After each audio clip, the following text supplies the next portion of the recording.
Thank you. Yeah, there are a couple of times there where I was thinking I ought to stop the questions for just a second, um, but don't don't stop them coming because I actually like them. But so somebody was just asking in the break, was saying that they have a promotion. Where'd he go? Who was I just talking to? And I said I was going to talk about it. He might have ran out of the room. Um, oh, right here. Yeah. So um, you were saying that you work with some people. You have a headline that you feel a lead that works for you really well. It's just kind of a direct promise, and that it's kind of flat and dry. That it works, but you feel like it's not doesn't have a lot to it.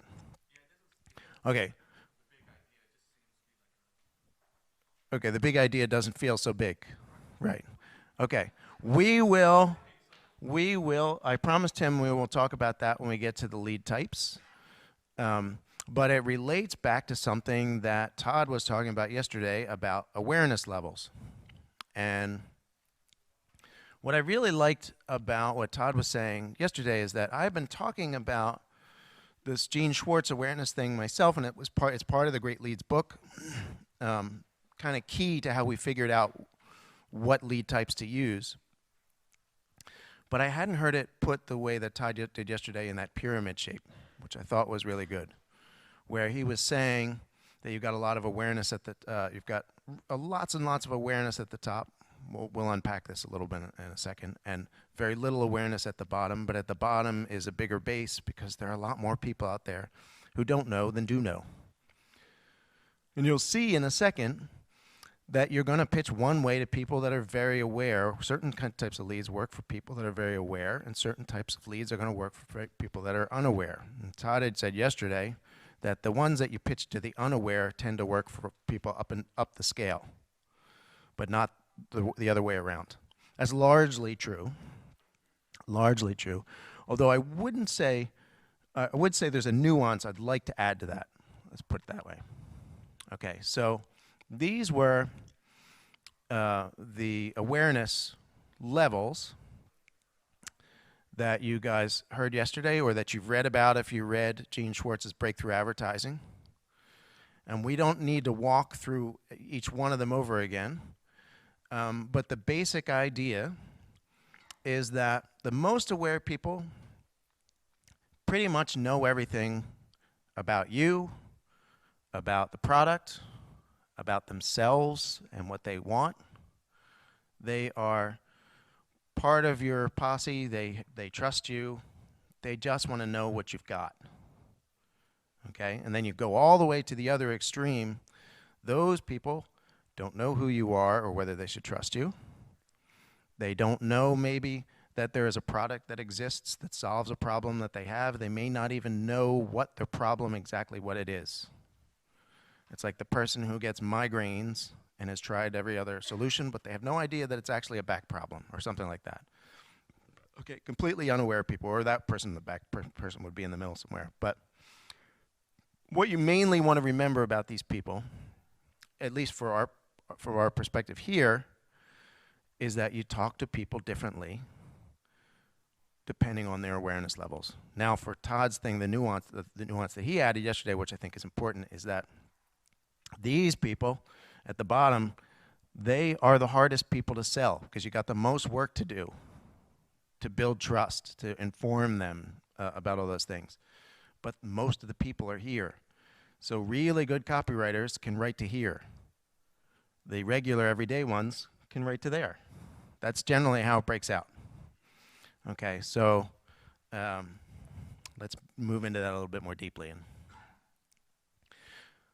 I've just said that about the resistance level. So the people who are more aware, they've got less natural resistance because they've got that knowledge. They already know that you're probably on the up and up. They probably know who you are, and they have reason to trust you. The ones on the other side, not so much. So I like to keep bringing this thing back to that just regular everyday relations between people metaphor. If you imagine you're going into a party situation or a social situation, and you're going up to talk to people. You see somebody that you know, that you met at MFA Live, you got something in common on one side of the room, and you see people you don't know on the other side of the room. Now, most of us are Americans. We're pretty friendly. We just go and talk to everybody like we've known them all our lives. Backslapping. That's what the French people feel about us in France. So for years of trying to learn how to be French and standoffish, I realized I couldn't do it. So I just go around being the goofy guy who slaps people on the back, and they actually seem to like it because it's refreshing and different for them. But you go into a cocktail party, you're going to talk to somebody who you know. If you walk up to them and you say, "Hey, hi, I'm John. I work in copywriting, and I've been doing that for like 30 years, and we live over in France and stuff." And my friend is going to say, "Jesus Christ, John, I know that. Why are you telling me that?" They're going to think you're crazy. Why are you doing all this warm-up? You walk up to somebody else and you start that you don't know at all, and you'd be like, "Hey, how's your wife doing?" And be like, You're kind of creepy, buddy." Okay? So you speak to them differently. You approach them in a different kind of way. So we do that naturally. Well, in promotions we do that too. You've got to have a different way. So we tend to be more direct when we're talking to somebody that we know, and less direct with somebody that we don't know. And somebody was saying you do more indirect promotions. Or you say more direct. Who was it saying that? Somebody around here. Somebody in that area was saying they did more indirect promotions. All right, well, so we when we say direct and indirect, I think a lot of you guys already know this, but I'm just putting it up there in case somebody doesn't. This is generally what it boils down to. If you were to take a promotion and write out the transcript of a VSL, or you had a print letter and you had one long string and you had your headline, the body copy, and the close, generally in a direct promotion, you're going to talk about the product a lot earlier than you are in an indirect promotion. That's generally what it means. I'm going to come at you and say, "This is what I got, this is how much it is, this is why you want it," etc. in something that's more direct. And something that's indirect, you got to kind of go through the back door. You got to warm up. You got to build some trust. You got to make somebody feel like this is going to be engaging, and you're going to tell them something new. And you got to take your time. And you might, as Clayton was saying, you might not talk about the price or the premiums or the huge benefit or anything for the first 4 or 5 pages. So you can see why that indirectness is a much harder challenge, because you have to say something engaging without saying the one thing that you feel like you're going to sell to those people. You've got to woo them along. It's a bit like a romance. Okay. I just try to throw some ideas up here where these times that you might do this, but we'll look at these more deeply in a second. But so so you're selling something, a lifetime offer, lifetime membership or something like that to a house list. That means a list of people that already know who you are. You can afford to be more direct with them because you've already spent all this time winning them over. You've already spent all this time building a relationship. So you can go out there and you can say, "Listen, you like what we do? How about you keep getting what we do for less than you spend buying it piecemeal and just join us?" Or brand and commodity product offers. If something comes out with a little Apple on it, there are some of us who will just buy it. Okay, they just go, "You want the new iPhone? What are those commercials? Is there somebody talking for 10 minutes about what the new iPhone does?" No, they just hold up an iPhone and make it do one of the cool things that it does. There's no words on it at all. We'll buy it. Okay, freemium or price-driven or something, giving something really good away, you can afford to be direct to a lot of people. Or deadlines and things running out, that's a little bit the same thing. And then on the other side, people don't know you, something is complicated that needs explaining, something that's tied to a big news event, to selling to an audience that's kind of jaded, you might need to win trust again. Basically, what's that saying is when the more trust that you have to win, the more likely it is, the more resistance there are, the more likely it is you're going to be indirect.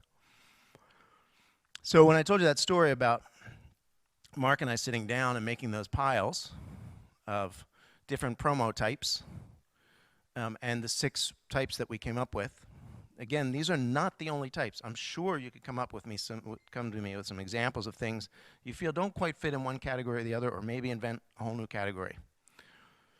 What we're looking for is a way to simplify the work you need to do as you approach trying to sell something or trying to tell somebody else how to sell something who you've hired to sell your business. These are those 6 types. We'll go through each one of them. So I'm not going to read them off to you right now.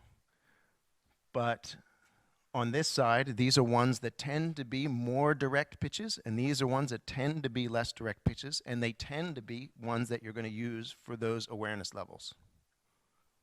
Okay? So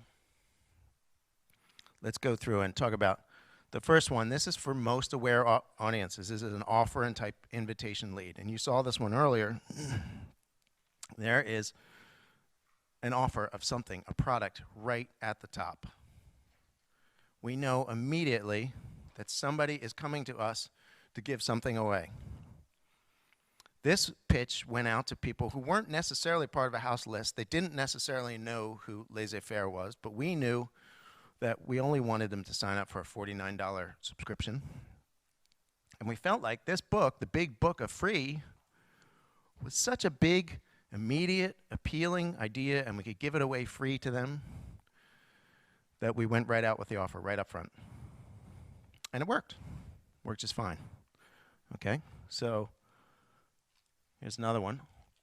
This one is from the Stansberry guys. Now, I think that this was a $5,000 lifetime subscription for a bunch of products, like a bundle of products. Use my password to access all our best investment ideas for just $9 a month. This goes to people who have been reading, this is Porter Stansberry's, reading Porter's emails every day. These are people who read the End of America promotion and came in on that. These are people, this might have been before that actually, but people who read his newsletters once a month, read his weekly alerts, who go to the conferences and they stand around and they want to talk to him. Those are the people that have already part of the family. They are ready to hear this. That's very direct offer. Here's another one, century-old uncirculated silver dollars from historic New Orleans. This is to people who are really passionate about buying gold. This wouldn't work now because people are not that passionate about buying gold. But we used to do, there used to be these gold conferences in New Orleans. I don't know if they still do them. The guy who put them on has since passed away. And I remember being at one of these things, and they get like 500-600 people. And somebody was up on the stage and talking about, I don't know what, some esoteric idea. I think they were just filling time. And this guy who was like 85 years old got up, had a, like a walker thing that he pushed to help him get to the stand up. And somebody ran over with a microphone and he went, "Talk about the gold!" Because that's what he cared about. He just wanted to hear about that. That's the guy who responds to this. You're going to those lists, you know that that's what they care about, gold and silver. So here's one. The doors are now open on Money Map project number 2, but they won't be for long. So this is an urgency kind of thing. People want to get on deals. So we know a little bit about them, that there's somebody want alternative investment angles, and somebody's offering them a chance to get in on this deal. So that's enough that you can lead with it. You can give them an offer, an invitation. Here's something. This is for a product called the Oxford Club, and I think Mark Ford actually wrote this one. It's just an envelope, cream-colored, gold lettering. It looks like you're being invited to the White House for dinner.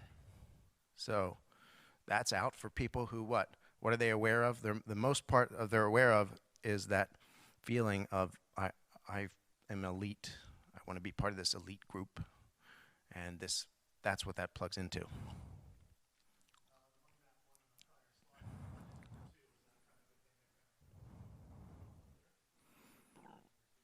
Okay, so he's asking for the Money Map one where it said project number 2, is that the kind of thing that I like the term that Matt was using, the information gap. Yeah, so you hear project number 2.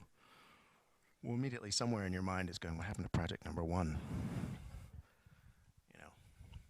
And I don't want to be the one that has to line up for project number 3 after I didn't get in on project number 2. Yeah, so that's what that's there. Okay. So what are offer and invitation leads for? They're for a very aware audience, generally. Not always, but generally. Something where the deal is a really good deal. So no-brainer terms, okay? So I see it and I'm like, I know right away I want to get in on that. This is like when you see a market selling a bunch of stuff and people show up and they buy it. Like they're running in and they're having a sale on orthopedic shoes. I don't know, I'm just trying to think of something that not everybody needs. But the orthopedic shoes are only $3. Everybody goes crazy buying orthopedics. Why are you buying orthopedic shoes? Your feet are fine. I don't know, they're only $3. I mean, the deal is just fantastic. A lead generation thing like we did with the big book of free. They got that book for $4.95. If they liked the service that came with it, they didn't have to do anything, and then they got the subscription. Something that's really new or that people have already desired, so that the desire is already so strong you don't actually have to warm them up to the product. They're ready for it. The freebies that are of obvious value. People used to give away calculators and things like that. And, they do things online now. You give a membership in a social network or a software program or something. Velvet rope. That's the idea. That's a little bit like the RSVP thing that we just saw. The velvet rope is that idea. Down in Miami, they have all these clubs. And part of what sells a club is people lined up outside. So if you don't have people lined up outside, what do? You put a velvet rope in front of it and a bouncer who looks like he's not going to let you in if you don't have the right shoes on. And then people go, oh, what's in there? I'm not allowed in. I'm curious about that. Okay. Highly compelling guarantees, urgent deadlines, so parts of your offer. So what's happening in those offers and invitations?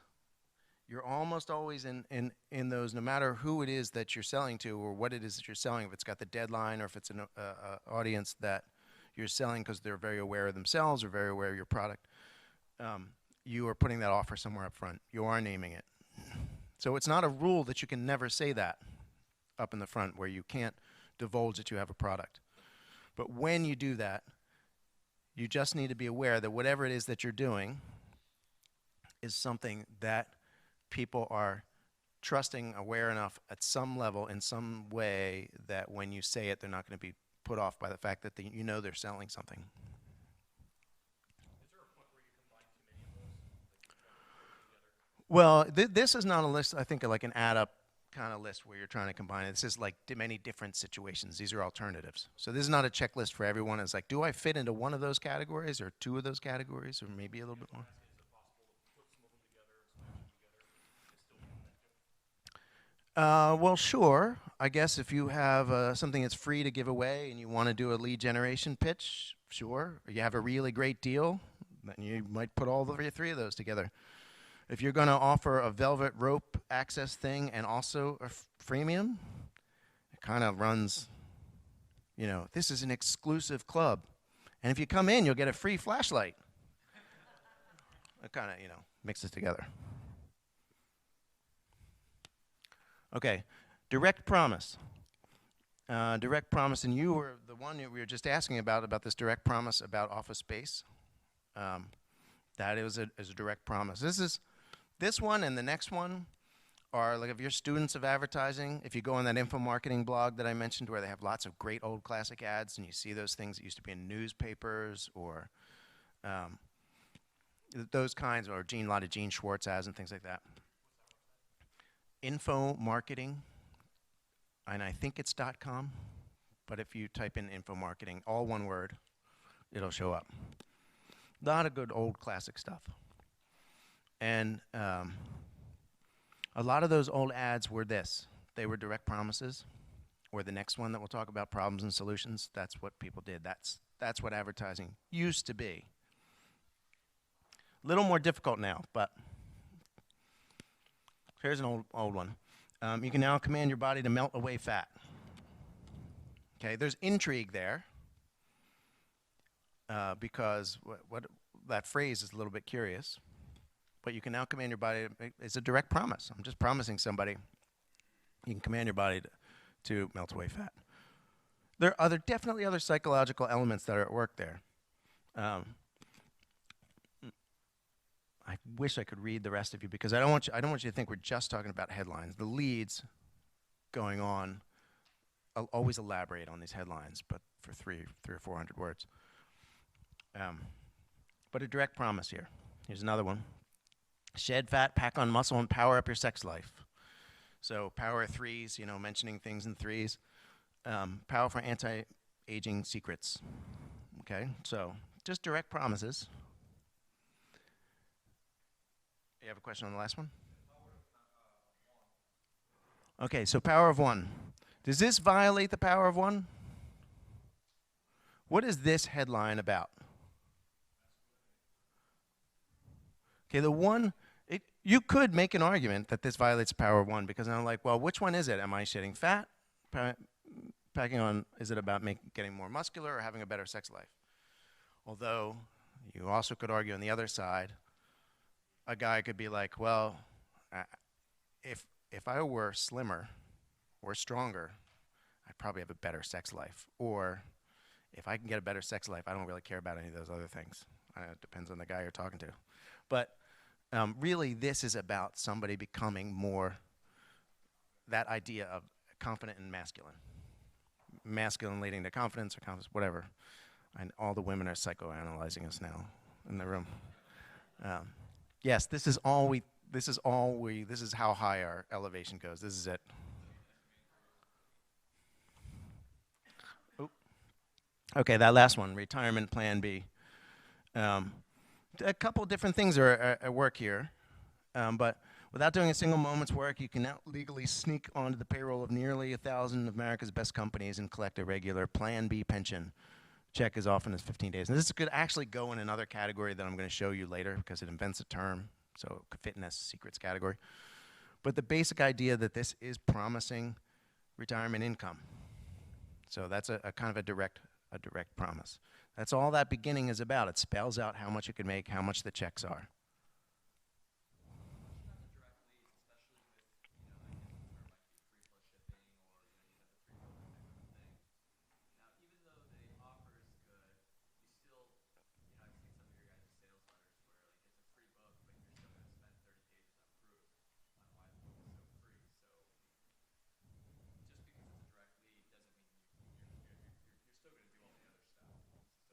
Right, so the question is why with 30 more pages if it's so good?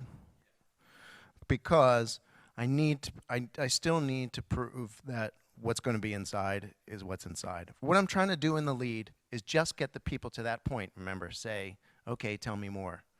So I am then telling them more. That book about 127 secrets, it's not enough to me to say, I have 127 secrets. The only reason they want to read on is not because they love the number 127, not because they love the concept of people having secrets or that they need a book to fill out their bookshelf, but because they're like, okay, 127 sounds like you might have something. I'm willing to hear more of a conversation. I will talk to you over by the punch bowl for another couple minutes to find out what you're about. And that's when you start unfolding more and more of what you've got.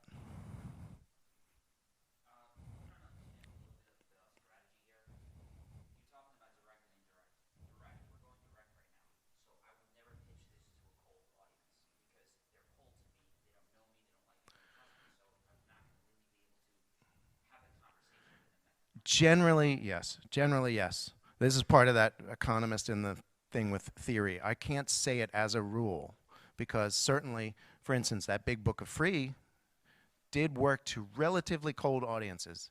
They might be people on the house list, but who were, they definitely worked for the people who knew what laissez-faire was. Worked pretty well for the people that were on the rest of those lists in the Agora area.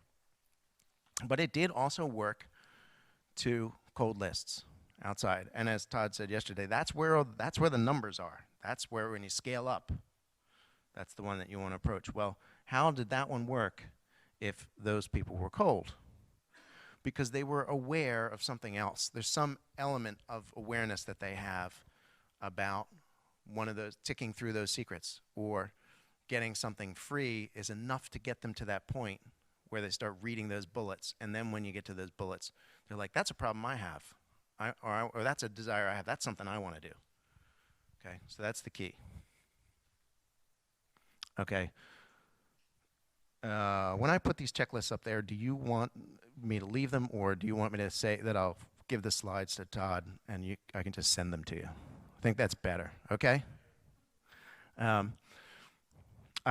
put them up there because I want you to have them, but I do not like it when people read off slides to me, and I bet you guys don't either. So I don't want to read off the slides for you. The basic idea is that you want to go out there with. I'll explain the one about highly optimistic markets. This direct promises. Only because it allows me to tell a story, and I already revealed to you that I can't resist doing that. I sat down one time with Bill and Mark and some copywriters around a table, and we were trying to have a brainstorming about how to do, what promotions to do, and it was like 1996 or so, maybe 97. And I learned a lot about copywriting first from Bill and then later from Mark. And they were like, they worked so well together because they were like yin and yang. They're just different approaches. And the Bill school would be a lot more storytelling, a lot like big indirect ideas, a lot of coming around and trying to warm up the cold traffic and things like that.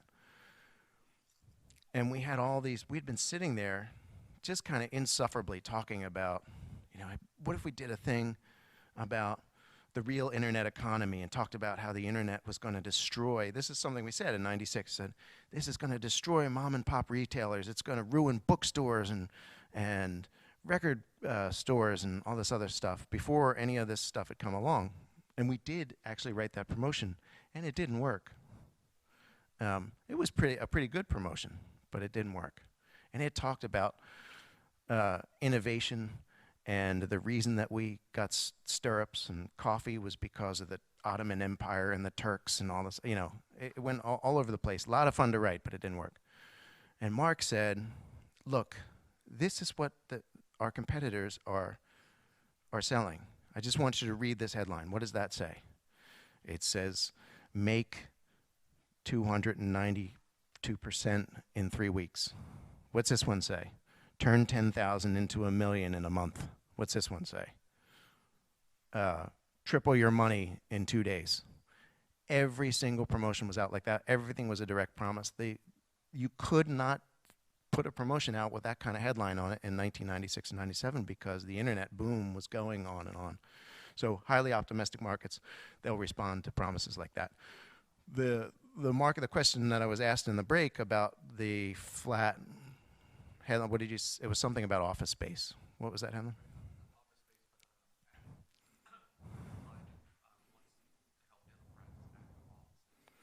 Okay, and so what is the dry headline? Okay, how to add 2 to 25 offices while maintaining quality care. You guys are ready to buy already, I can tell. But the people he's selling to, they are aware of, so they're dental offices that are aware they want to expand, but they don't want to do it at the expense of quality, and it's an issue that they are thinking about all the time.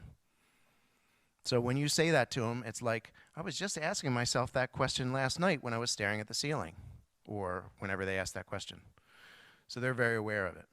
So they're responding to that. That's not a highly optimistic market one, but that's a highly aware market. So you go after those people. If you get all those people, then you're going to start needing to be more indirect. You're going to start needing to find a way to talk to dentists that is more of an end around. So they'll give you time to listen to you and give you time that you can build some trust. Okay. All right, the next one, I just jumped past that thing. All you need to say is problem solution. So like a classic kind of approach. You put a problem in front of people and then you solve it. I always think of the old Alka-Seltzer commercials where they used to do, I can't believe I ate the whole thing, and the guy's belly used to expand. And then they would drop the plop plop fizz fizz. Oh, what a relief it is. That is the President Trump is emailing us.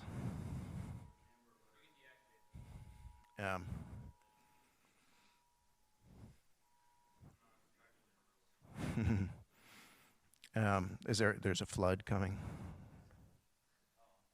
Is there anything we need to worry about? Okay, so here's a sick of getting gouged when gas prices go up. How about a little gas pump revenge? Okay, I'm putting a problem out there. I'm putting a solution out there. Here's another one. Do you make these mistakes in English? An old classic. Of course, the person's going to read it. Is it just going to go through and chastise them for making these mistakes? And the last line is, you idiot? No, it's going to give them a solution for being better at not making those mistakes in English. Got poor circulation? Discover the 1,000-year-old Japanese nutrient. Now, scientifically proven to help you. So what happens in these problem solution things is most often they do this kind of thing. I mean, this you could completely guess. The headline is going to put the problem out there. Then it's going to ask them what to do. I mean, it's going to give them a possible idea of what to do. It's going to give them some hope that there's an answer. Then when you get into the lead, it's going to elaborate on the problem just long enough to say, it's clear, I feel your pain, I know what you're talking about very specifically. And then it's got to prove that it's got a solution. I was talking to somebody about hope, giving hope to customers. And can I relate so she was saying that she does some work with people who have children, somebody in the family who have things like head injuries, autism, things like that are debilitating, and that there are things that they can do that actually make it easier for those people to communicate, to be more mobile, and things, if I understand it right. And that they had a person come in and talk, a marketing guy come in and say, well, what you're selling to people is hope. Now, I see somebody's head nodding, and my head was kind of nodding, and she says, yeah, sure, you're selling them hope. And she said, yeah, but then they were in a situation where there was a parent there who says, you know what, do not sell me hope, because I don't want hope. And we were talking about why maybe that reaction to that situation is that strong. And does that person, the father of this child who needs care, does he really not want hope? No, he probably, this is my guess, based on 30 seconds of research, is that he actually is fine with hope. What he doesn't like is hope unfulfilled. What he doesn't like is a false promise. It's why we hate used car salesmen. Because no matter how beautiful he says that car is, it's still a lemon, right? So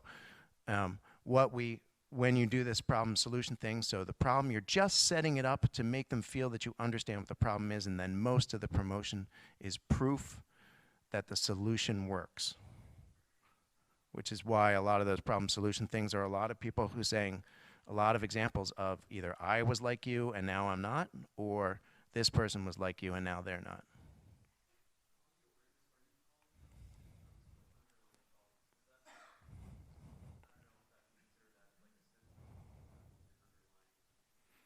Okay, so I'm just repeating it for everybody. You're saying, am I calling out symptoms or an underlying problem? I'm not sure I understand what it is that you're asking. Well, what do you think? Is it the pain of what they feel or the reason that they have it?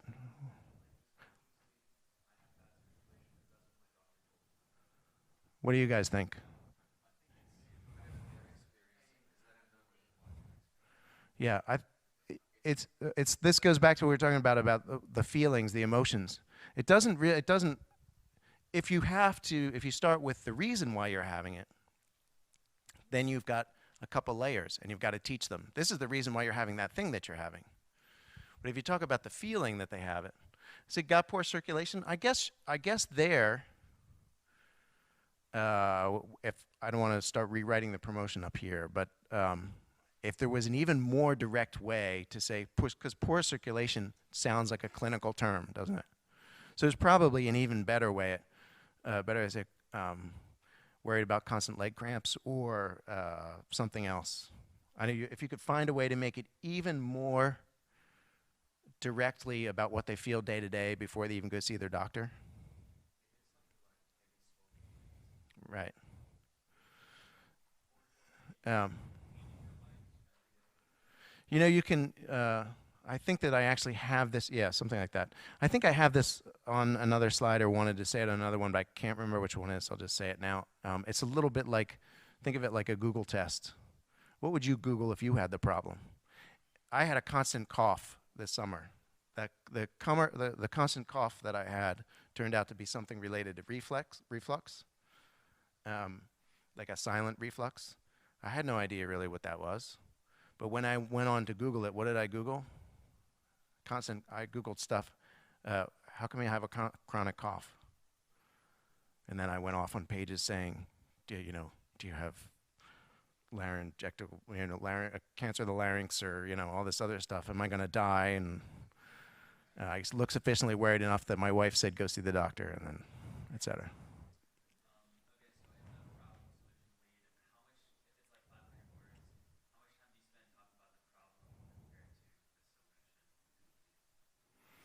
Uh, it's kind of a gut feeling kind of thing, but if you are spending a long time warming up problem, um, I don't know how there's not a measure. I can't say it's an exact number of words. You have to show it to somebody else and see if they are going to go, all right, that's enough on the problem. But the reason that you're doing that problem thing is because you just want to show, I understand what you're feeling and the pain that you have. I feel your pain is the most useful way to feel. That's all you're trying to get across. And if you were to say, got poor circulation, and then this went on, if this much right here, that is the problem part. And that's really what they do. So the first line is, what if you could do just one thing to help ensure you won't be one of the 725,000 Americans who will die this year from a heart-related disaster? And then this, and what if taking this one simple step can help delay, avoid, and even improve old age health problems such as, and it names those. It's already hinting that there is a remedy. And then, what if you found that this one remarkable remedy is not a dangerous prescription drug, not an expensive, dangerous surgery, and not even an over-the-counter medicine? When you flip the page, it probably says, because it's true. And then goes on to talk about the solution. All they want you to do is know that you understand where they are. And if you went on for 10 pages about pain, at the end of it, the person might be like, okay, now I feel too exhausted to live, and so-and-so is found on the floor, smoke coming out of the gun, pool of blood, and your direct mail package on the table. You just want, but on the other hand, the end of America, for like 50% of that package, 70% of that package, it does nothing but talk about how we are screwed. But I guess that's because the scope of the problem was so big that they needed to show the whole feeling of it. And part of that pitch work was because I want to show you that this problem is so much bigger than anybody is talking about, just as you suspected it was. So you're verifying the size and scope of the problem. But here, you just need to let them know that, yeah, I know, there's bad circulation problems for people. I know there are, and we both know you want to avoid them. Here's what you do.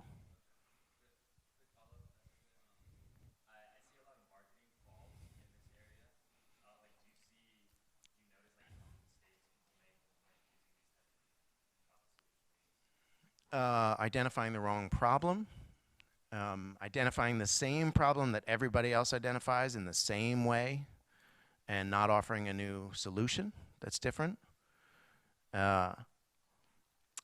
Showing that you got the right problem, but you don't really understand what it means for somebody. That there's some nuance to it. I guess those are among those. Okay, I think you were first. Okay.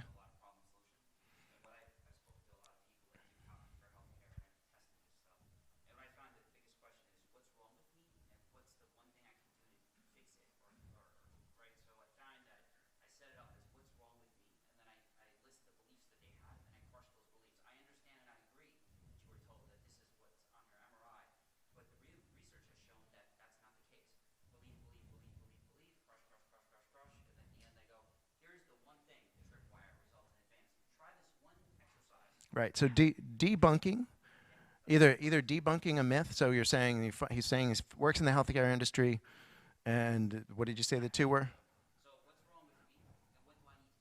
What's wrong with me and what do I need to do about it? So I'll just use as an example again this thing with the cough thing, because it was bothering me. You know what the worst part about having this cough, which it was much worse in August and September, was the bad part was maybe that I could be on a phone call and I would have to mute on Skype because I'd start coughing, and that would just be disruptive. Or it's just a pain in the neck to cough. It's also a little bit scary to have a cough and not know what it is. But the absolute worst part about the cough was that I couldn't stop coughing enough to tell my wife to stop worrying about me coughing. Or my kids, who my daughter said, is he okay? You know, because and I would like to say that's for noble reasons because I don't want them to worry, but it was mostly because it annoyed the hell out of me that they would worry, and I'd be like, it's just a cough. Leave me alone. Why did I start talking about that? Because the thing that I think somebody who heard that, what's wrong with me, I'd be trying to, do you have, like, if somebody wanted to approach me, what's my thing, they would have to understand why it's the most annoying thing to me, what's the most annoying to me about it. And also, they would have to break those fears. The things that I wanted to tell her, look, I don't have this. I know that's true because I don't have that symptom. I don't have this because I don't have that symptom. I wanted to be able to answer that. Okay, so yes, that is often what's happening. And the people want to make sure that the rash that they have on their arm is not going to kill them, or that they know what it is, because uncertainty is what makes us feel unhappy. Lack of control in your life is what makes you feel unhappy. They want certainty. They want to be able to control it. And what can I do about it? How do I fix it? How do I get control back in my life? Here, and then what time do we break for lunch? Oh, all right. Let's do the questions in the break, okay? Can you guys remember those? All right. Okay, another one. This is had enough. This is a long time ago. Hugely successful, written by a guy named Arthur Johnson, for one of Agora's health products. And who do you think was the target? Enough turkey burgers and sprouts, enough forcing gallons of water down your throat, enough exercising until you can barely breathe before you give up everything just because everyone says it's healthy. See inside for the total health, real health effects. Enjoy a healthy life. Who's that targeting? It's targeting people who are sick of people telling them what to do about their health. This was mostly targeting grumpy middle-aged guys. People have been telling that you have to do this, you have to do that. Listen, you're not going to be healthy unless you switch to tofu. That was who that was for. Very successful. Hit a different emotion than you would expect in the health market. Okay, but the problem, it identified the right problem for those guys, was not the fear about the health issue or a nagging health issue. It was the fact that people just get in their face all the time about how to deal with their health. Okay. Again, you can get the slides. You'll get those things. Problem, solution, frustrated audience, uncertain times, pain relief products. I always like your pitches. Before and after products. Before and after is a good way to think of problem, solution, too. So we have looked at on the more aware side. Why don't we pick up with the less aware side after lunch?